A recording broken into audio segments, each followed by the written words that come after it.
नमस्कार and I welcome to all of you in global lookout. दोस्तों, recently Nancy Pelosi जो USA house of representative की speaker हैं, वो थी अपनी एशिया विजिट में, जिसके बाद वो ताइवान भी गई। उनके इस ताइवान विजिट के बाद जो चाइना है वो एक तरह से पूरा बौखला गया है। कई न्यूज आप देख रहे होंगे टीवी में कि चाइना जो है युद्ध अभ्यास कर रहा है, कई मिसाइल्स लॉन्च कर रहा है ताइवान के आसपास, और अभी साइबर अटैक की भी न्यूज आई है। ताइवान पूरे आइसलैंड को चाइनीज नेवी ने घेर लिया है। तो ये पूरा इशू है क्या, क्यों चाइना इतना सेंसिटिव है ताइवान को लेके, और इसकी हिस्ट्री क्या है, ये पूरा हम लोग जानेंगे इस वीडियो में। बस एंड तक बने रहिएगा, और वीडियो अगर आपके टाइम में कोई वैल्यू ऐड करे तो इसे लाइक, कमेंट, शेयर, सब्सक्राइब जरूर करिएगा।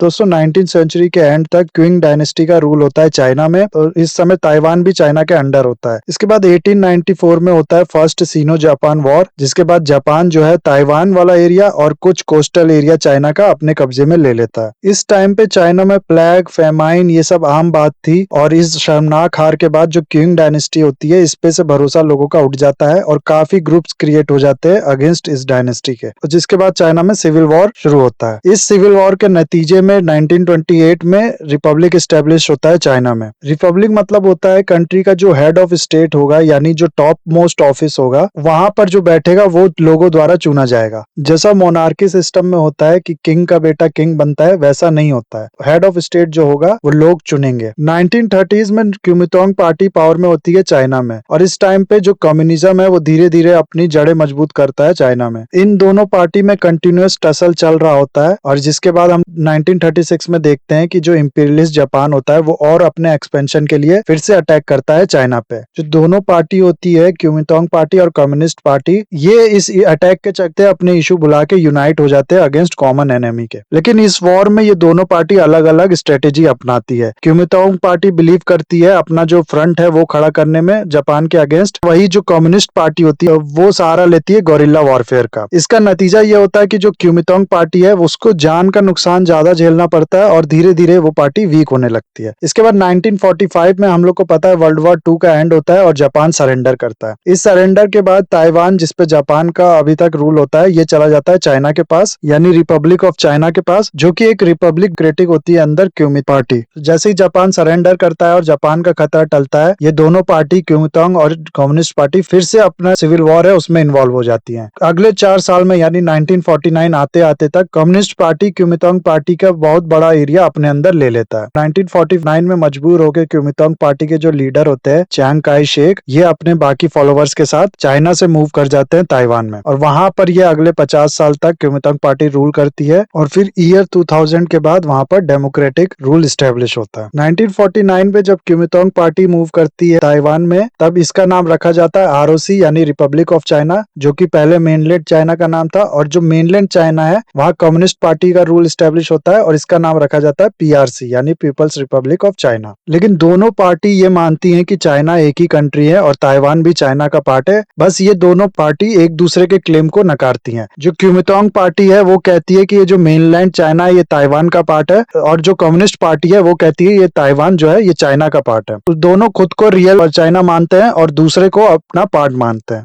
और ये टाइम था कोल्ड वॉर का, इसलिए इस समय जो वेस्टर्न कंट्रीज थी वो भी मेनलैंड चाइना को ताइवान का पार्ट ही मानती थी, और कम्युनिस्ट पार्टी को रिकॉग्निशन नहीं दिया गया था। लेकिन उसके बाद क्या होता है कि सोवियत यूनियन और चाइना में रिलेशन बिगड़ने लगते हैं। इसी चीज का फायदा उठाने के लिए 1971 में जो मेनलैंड चाइना था उसको रियल चाइना माना गया, और ताइवान को अपनी सीट खोनी पड़ी यूनाइटेड नेशनल सिक्योरिटी काउंसिल से, और उसकी जगह दे दी गई चाइना को। इसके बाद डेमोक्रेसी जब स्टेब्लिश होती है ईयर 2000 के बाद ताइवान में, तो ताइवान कहना शुरू करता है कि हम इंडिपेंडेंट है। लेकिन जो मेनलैंड चाइना यानी जो आज का चाइना है वो अभी भी अपना पुराना क्लेम दोहराता है और कहता है ताइवान चाइना का ही पार्ट है। और ताइवान को लेके चाइना इतना सेंसिटिव है कि 2005 में ये एक कानून भी बनाता है जिसका नाम एंटी सेसेशनिस्ट लॉ। इस लॉ में ये बहुत क्लियरली मेंशन है कि कल को ताइवान अगर इंडिपेंडेंस डिक्लेयर करने की कोशिश करेगा तो चाइना जो है वो मिलिट्री का या वायलेंस का भी तरीका अपना सकता है इसके काउंटर में। और ये जो पेलोसी की विजिट है ताइवान में, ये बिल्कुल उसी तरह है कि मान लीजिए कल को इंडिया के किसी स्टेट में कोई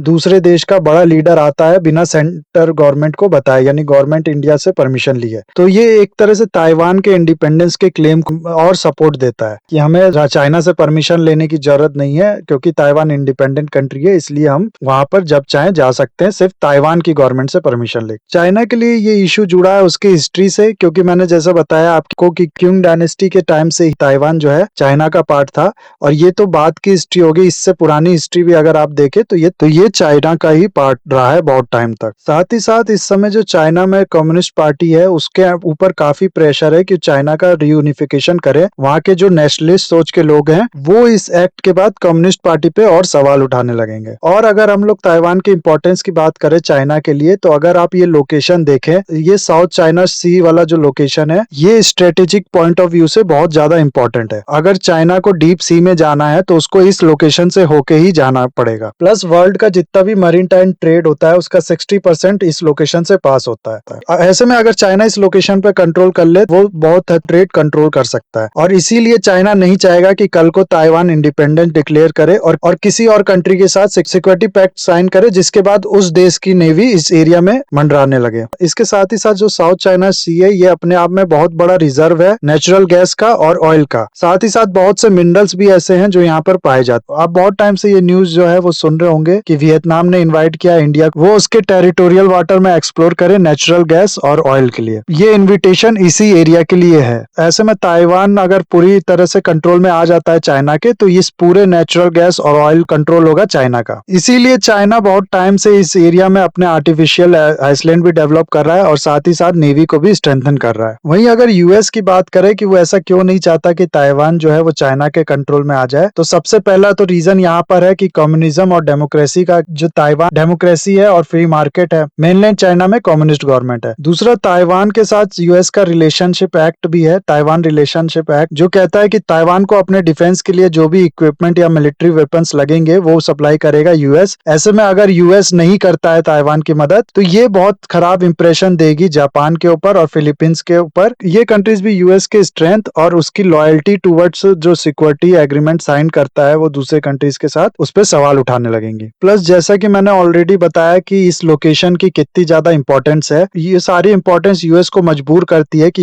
ये जो पूरा एरिया है इसमें चाइना को कंट्रोल करके रखे और अपना भी इन्फ्लुएंस यहाँ पर बना के रखे। इसलिए ताइवान का इंडिपेंडेंट होना और ताइवान का अच्छा रिलेशन होना यूएस के साथ बहुत ज्यादा इंपॉर्टेंट है। तो ये जो ताइवान वाला इशू है ये काफी सेंसिटिव है दोनों के लिए, चाइना के लिए भी और वेस्टर्न कंट्रीज और यूएसए के लिए भी। चाइना इस एरिया पे कंट्रोल के लिए काफी टाइम से आर्टिफिशियल आइसलैंड भी बना रहा है, जिसके खिलाफ फिलीपींस ने पीसीए यानी परमानेंट कोर्ट ऑफ आर्बिट्रेशन में केस भी कर दिया था चाइना के खिलाफ, जिसने अगेंस्ट रूलिंग किया था चाइना के, लेकिन चाइना ने इस रूलिंग को मानने से मना कर दिया। साथ ही साथ इस एरिया में जितने भी कंट्रीज है उन सबके साथ चाइना का मैरीटाइम डिस्प्यूट ऑलरेडी चल रहा है। ये दिखाता है कि चाइना के लिए ये एरिया कितना ज्यादा इंपॉर्टेंट है। अगर हम लोग वर्ल्ड और खासतौर से इंडिया पे इस इशू के इम्पैक्ट की बात करें, ताइवान अपने आप में एक इकोनॉमिक जाइंट है कि इकोनॉमी बहुत ज्यादा रिलेटेड है पूरे वर्ल्ड की इकोनॉमी से। दरअसल सेमीकंडक्टर चिप जो कि लगभग हर इलेक्ट्रॉनिक डिवाइस में यूज होता है, इसका बहुत बड़ा मैन्युफैक्चरर है ताइवान। वर्ल्ड में यूज होने वाले सारे सेमीकंडक्टर चिप का 56% अकेले ताइवान की एक कंपनी TSMC बनाती है। टोटल ताइवान के शेयर की बात करें तो ये 60% से भी ज्यादा है। और सेमीकंडक्टर चिप एक ऐसी चीज है, इसके प्रोडक्शन को रीलोकेशन करना काफी कठिन टास्क है, काफी टीडियस है, टाइम कंज्यूमिंग टास्क है। इस समय वर्ल्ड में हम लोग ऑलरेडी देख रहे हैं कि सेमीकंडक्टर चिप की शॉर्टेज चल रही है। ऐसे में अगर फर्दर इन्वेजन होता है ताइवान का, इसका प्रोडक्शन में और कमी आएगी, जिसकी वजह से जितने भी इलेक्ट्रॉनिक डिवाइस, मोबाइल हो गया, लैपटॉप हो गया, ओवंस हो गए, इन सब का रेट हम लोग देखेंगे कि बहुत ज्यादा इंक्रीज हो जाएगा। इसी सब रीजन की वजह से जो ये पेलोसी की विजिट है, इसकी वजह से चाइना बहुत गुस्सा गया है। हालांकि बहुत से एनालिस्ट का ये कहना है चाइना है वो कभी डायरेक्ट अटैक नहीं करेगा ताइवान पे, क्योंकि ये जो सेमीकंडक्टर का प्रोडक्शन है इस पे असर पड़ेगा तो चाइना की इकोनॉमी पे भी असर पड़ेगा। और जहां तक पेलोसी की विजिट की बात है तो इस टाइम पे ये एक तरह से बहुत ही फुलिश एक्ट है। ऐसा मैं नहीं कह रहा, ऐसा बहुत से एनालिस्ट और कह रहे हैं। दरअसल यूएसए के जो प्रेसिडेंट थे जो बिडेन, वो खुद इस विजिट के खिलाफ। तो एक तरह से ये चीज ये दिखाती है कि कितना डिसफंक्शन है कंजर्वेटिव पार्टी में। दोनों नैन्सी पेलोसी और जो बिडेन कंजर्वेटिव पार्टी से बिलोंग करते हैं, दोनों के एक्शन में और सोच में बहुत ज्यादा डिफरेंस है। तो ये दिखाता है कि जो कंजर्वेटिव पार्टी है उसमें कितना डाइवर्जन है। दूसरा, हम लोग देख रहे हैं कि ऑलरेडी इस समय रशिया यूक्रेन वॉर चल रहा है, जिसमें एक तरह से रशिया बहुत हद तक फ्रस्ट्रेट हो चुका है। उसने काफी अपने जो आर्सेनल है वो एग्जॉस्ट कर चुका है यूक्रेन वॉर में। जितना आसान उसने सोचा था यूक्रेन को कब्जा कर लेना, उतना आसान है नहीं। ऐसे में चाइना को प्रवोक करने से ये ना हो कि वो डायरेक्ट इन्वॉल्व करने लगे रशिया यूक्रेन वॉर में रशिया की तरफ से, जो कि अगेंस्ट इंटरेस्ट है यूएसए और वेस्टर्न कंट्रीज के। क्योंकि जैसे कि मैंने बताया कि कम्युनिस्ट पार्टी अंडर प्रेशर है कि कुछ उसको रिटेलिएट करना पड़ेगा, तो ऐसा एक्ट में इन्वॉल्व होना जिसका कोई रिजल्ट नहीं है। पॉलिसी के ताइवान विजिट से ऐसा तो हुआ नहीं कि ताइवान इंडिपेंडेंट हो गया या कोई नया क्लेम किया, ये तो ऑलरेडी वेस्टर्न कंट्रीज कह रही हैं कि ताइवान जो है इंडिपेंडेंट कंट्रीज है। तो इससे कुछ मिला नहीं, लेकिन एक तरह से खतरा खड़ा कर दिया है यूएसए ने और वेस्टर्न कंट्रीज ने खुद के लिए। तो देखते हैं आगे क्या होता है गाइज। आई होप आपको ये वीडियो अच्छा लगा होगा। इसे लाइक कमेंट शेयर सब्सक्राइब जरूर कीजिएगा और मुझे दीजिए इजाजत। That's it for the video guys. Have a nice day. Take care.